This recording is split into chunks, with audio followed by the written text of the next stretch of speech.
Pemirsa, salah satu nama yang tidak baru dilantik pagi ini adalah Wahyu Sakti Trenggono. Wahyu Sakti Trenggono didapuk menggantikan Edi Prabowo sebagai Menteri Kelautan dan Perikanan.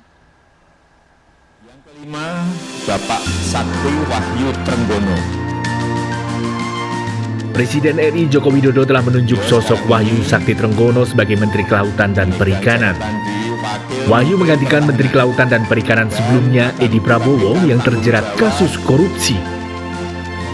Wahyu Sakti Trenggono bukan orang baru di Kabinet Indonesia Maju.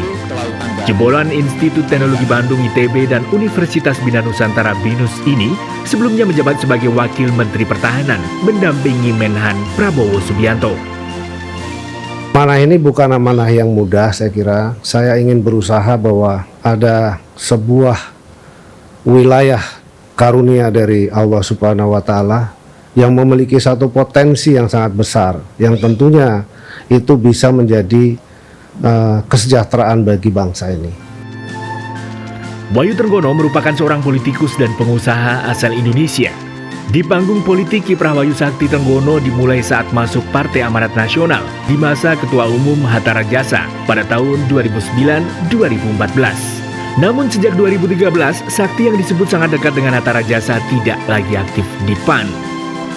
Setahun kemudian, dia justru memimpin Satuan Tugas Khusus Satgasus Kantor Transisi Joko Widodo Yusuf Kala. Ia bertugas bersama dengan putra Ketua Umum PDIP Megawati Soekarno Putri, Prananda Prabowo, menentukan titik-titik yang akan menjadi daerah belusukan Jokowi. Wahyu Sakti Trenggono juga menjadi bendahara tim kampanye nasional Jokowi Maruf pada pemilihan presiden 2019.